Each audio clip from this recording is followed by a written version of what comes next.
사립경향입니다.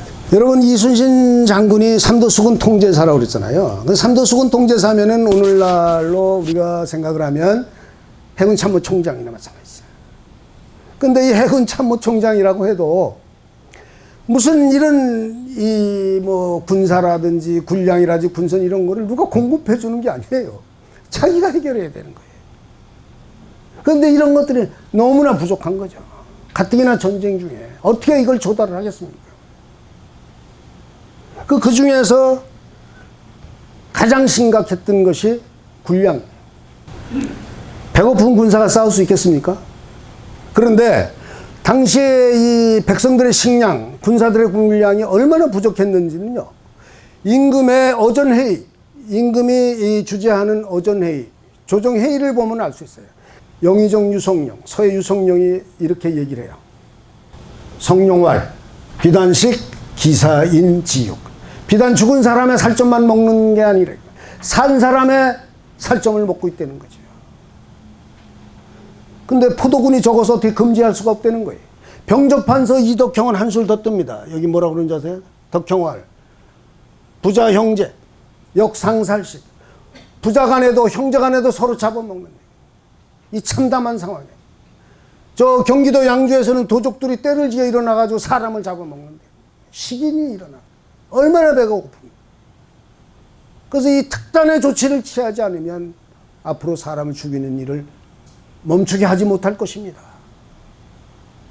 기가 막힌 선조실록의 뭐 곳곳에 아주 참혹한 장면이, 죽은 어미의 젖을 빨아먹고 있는 그 아이, 명나라 장수들이 토해놓은 그거를 주워 먹는, 백골이 쌓여가지고 이 성의 높이만큼 쌓였다는 거예요. 뭐 아주 참혹한 일. 그러니 이순신이 해야 될 일이 뭡니까? 식량을 해결해야 될 거 아닙니까? 식량을. 이순신이 장계로 임금에게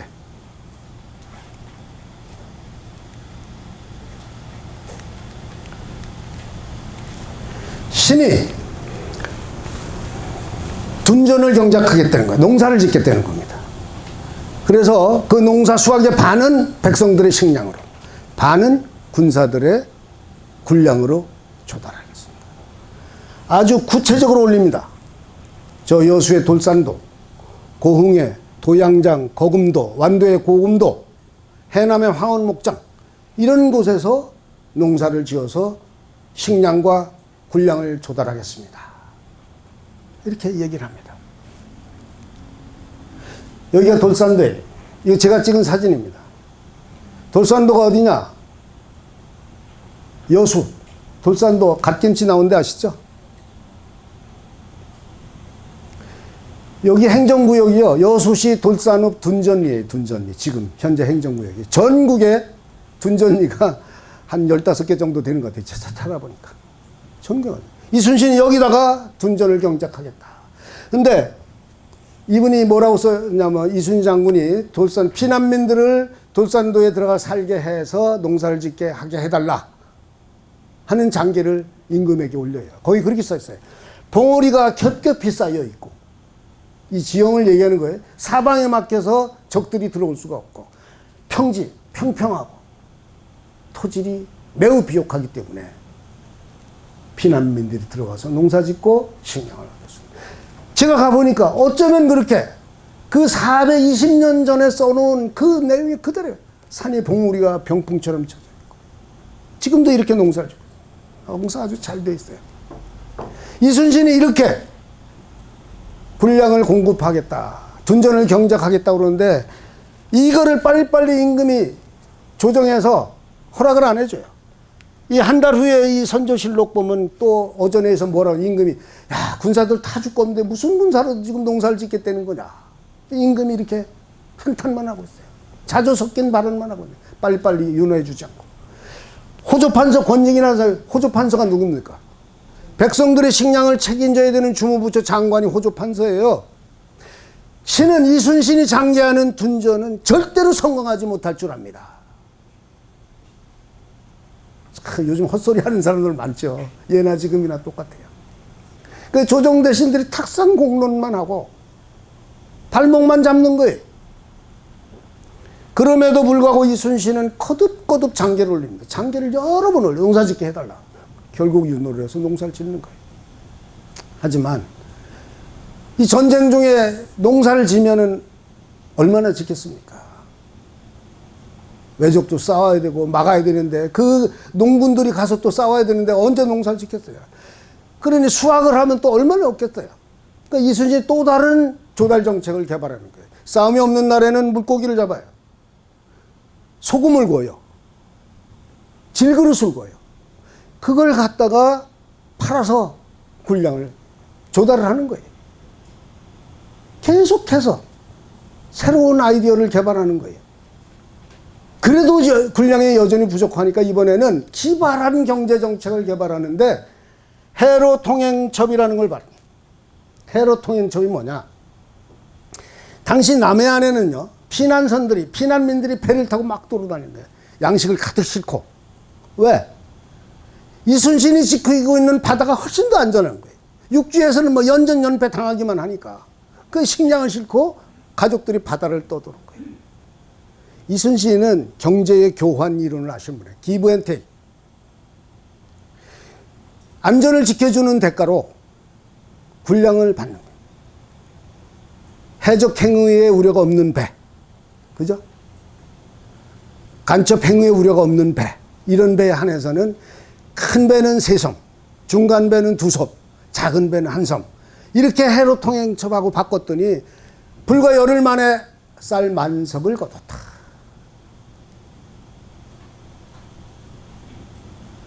조달 정책을 개발하는 이순신입니다. 지휘관이, 리더는 누가 시켜서 하는 게 아니에요. 자,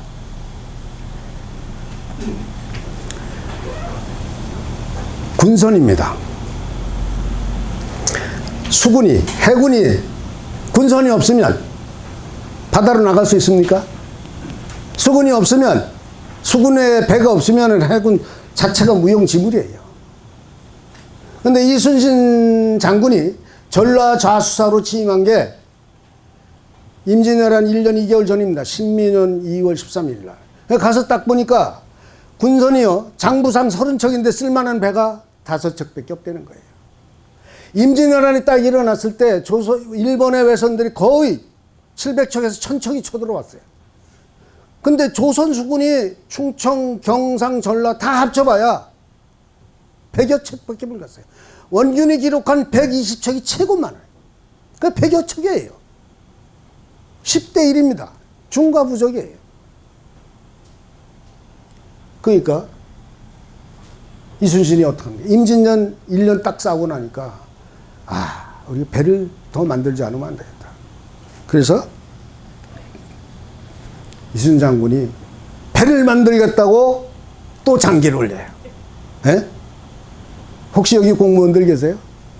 뭐 일반 직장도 마찬가지입니다. 보고를 잘해야 돼요. 보고를 올려요. 신이 지금 배가 100척밖에 없는데 250척을 만들겠다는 거. 여기 보세요. 전라 우수영에서 90척, 전라 자수영에서 60척, 충청 수영에서 60척.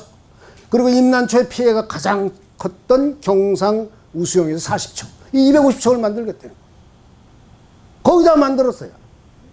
근데 놀라운 것은 이 장계를 올린 게요, 계산년 9월 10일이에요.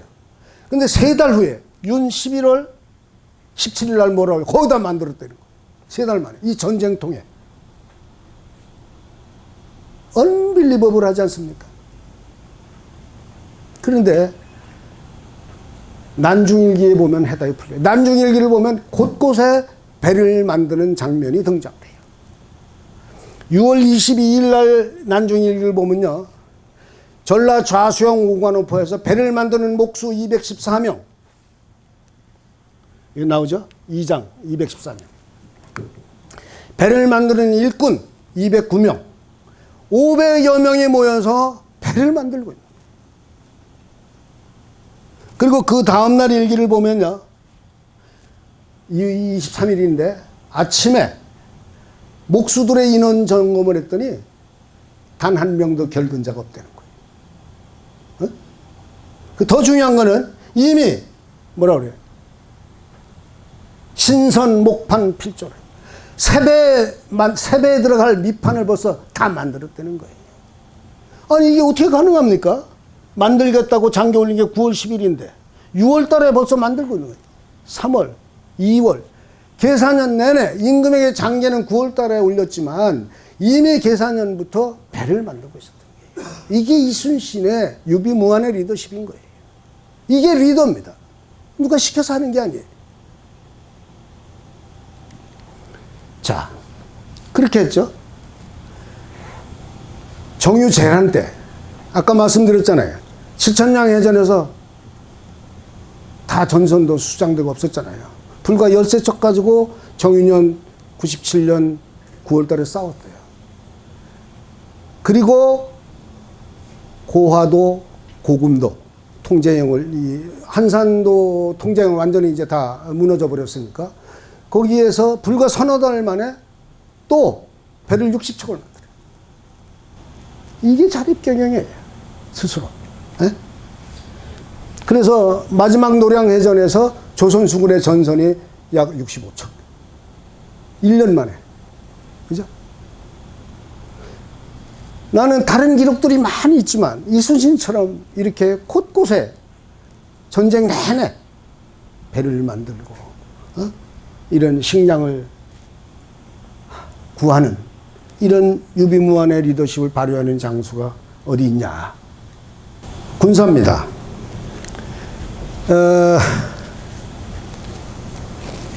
예나 지금이나요. 전쟁이 일어나면 요즘 군대들 잘 안 가려고 그러잖아요. 그죠? 병역 기피하고, 뭐 옛날도 똑같았어요. 더군다나 전쟁터인데 누가 군대를 가려고 그러겠습니까? 아무도 군대를 안 가려고 그래.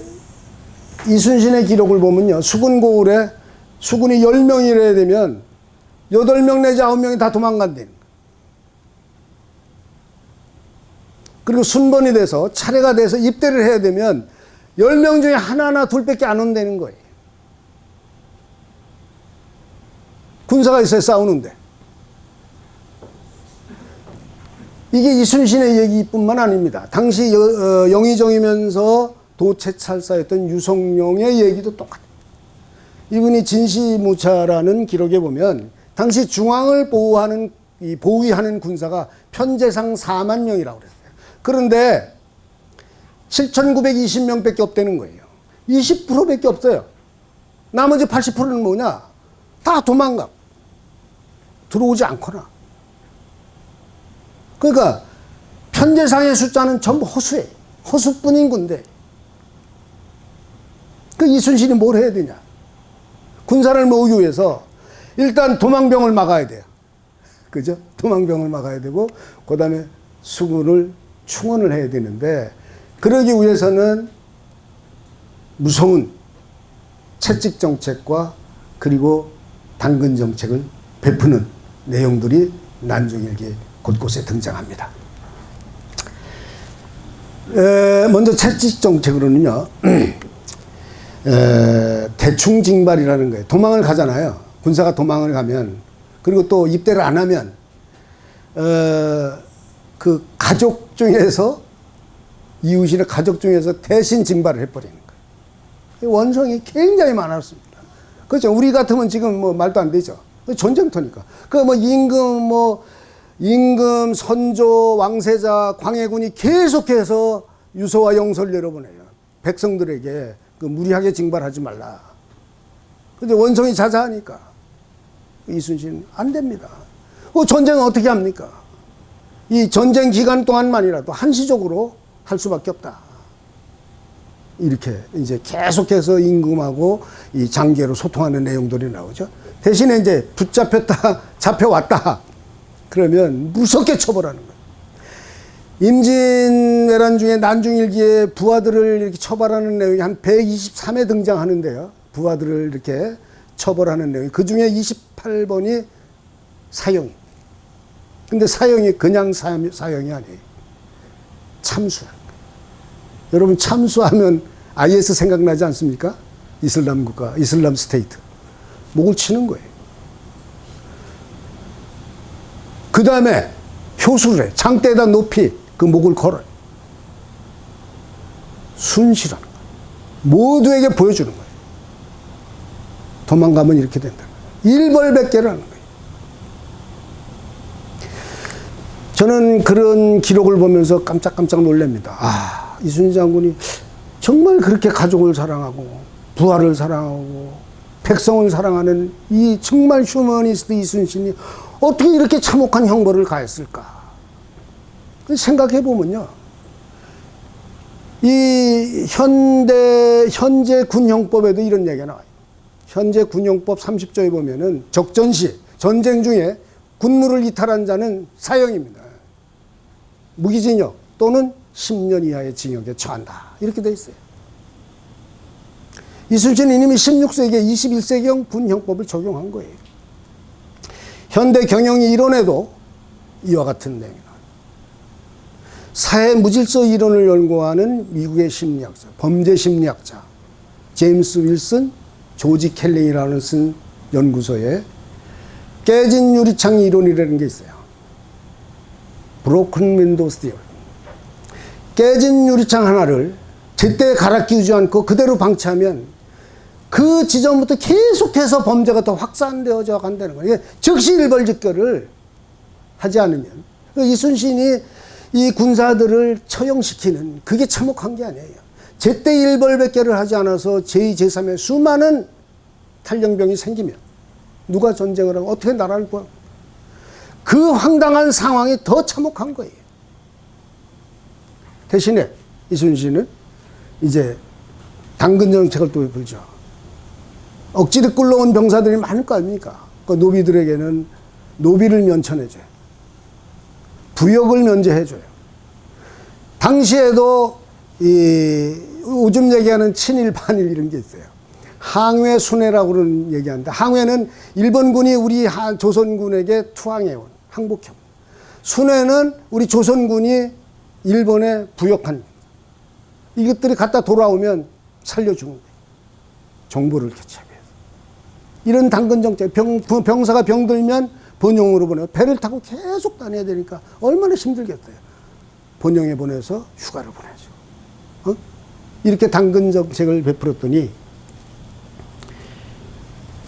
이순신에게 가면 산다. 이렇게 된 거다. 그 선무중흥제에 보면 이런 기록이 있어요. 남도의 백성들이 구름같이 모여든다. 이순신에게 가면 산다. 남도의 장사들이 구름같이 모여들고 남도의 백성들이 이고지고 찾아 들어와서 진영에 웅정한 것이 한산도에 10배 이르렀다. 이 고금도에 있을 때 얘기거든요. 그래서 아까도 말씀드렸지만 통제형 한산도 무너지고 나서 명량해전이 끝나고 나서 1000명, 패잔병 1000명으로 싸웠잖아요. 불과 서너 달 만에 7328명이 됐다고 기록합니다.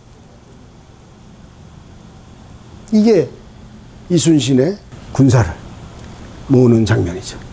사실 그렇죠. 사업은 위기의 연속이고 시장은 위험의 연속입니다. 저도 전 세계 한 70개국을 전부 그것도 중동, 아프리카, 중남미, 서아시아 이런 오지 전쟁터.